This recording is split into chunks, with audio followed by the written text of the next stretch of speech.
My name's Bailey. I've been in Denver for about 5 years now. After I burnt a bridge at the youth shelter, I became, I guess what you would call actually homeless. I was living on the streets. And I found comfort in a group of campers, other people living on the streets, and we just looked out for each other and occasionally helped provide for each other. A typical night, you got back to what you call home and hope it's in the state that you left it, and everyone starts to come in as the weather gets worse, as the sun goes down, as the resources close, and you just have a social gathering. You're not just a bunch of homeless people, you're a family. I feel like the interaction with the general public is usually non-existent more than it is positive. People who feel they're better than you or just don't understand where you're coming from come up to you, probably because they're having a bad day, and transfer that to you as if you need more negativity in your life. And to be sleep deprived, probably dehydrated, haven't eaten in 12 to 16 hours, and some guy yells at you to get a job, you're like, oh, well, thank you, I haven't considered that yet.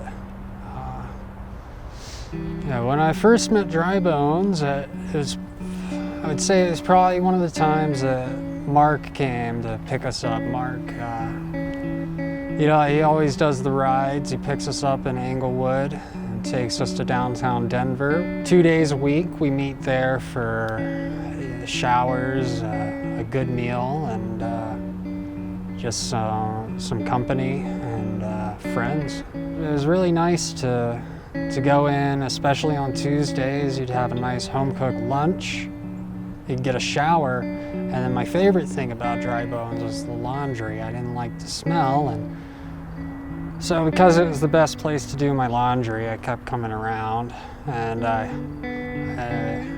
fell in love with the staff because they've got good values, good direction. And due to that, there would always be other people around, so you'd have people to interact with, and generally those were positive interactions. Again, we all kind of feel like a family. And another thing that I loved about Dry Bones is the gatherings weren't always in private, secluded areas where nobody knew what was going on and you hid it away. Occasionally we'd meet just in a park or have a large public gathering, and there was no way you didn't know about it. There were 80 or more of us, especially in the wintertime. Everyone would gather around for, as stereotypical as it is, maybe some soup in the winter, and we'd have these large gatherings where you've maybe never even met anybody, but you're all connected through Dry Bones, and you feel like family. You have a meal together and a great experience out in the public, and you feel at home on that sidewalk.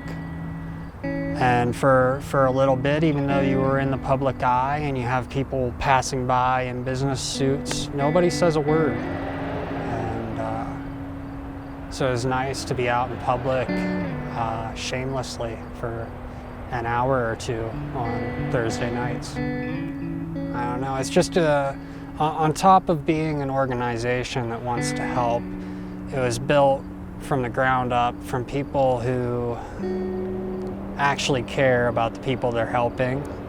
They're not there to make their organization look better. Their organization simply exists for the betterment of the people who walk in their door. They're just great people, and they do it because they love to. And they have love for every single human being that will ever exist.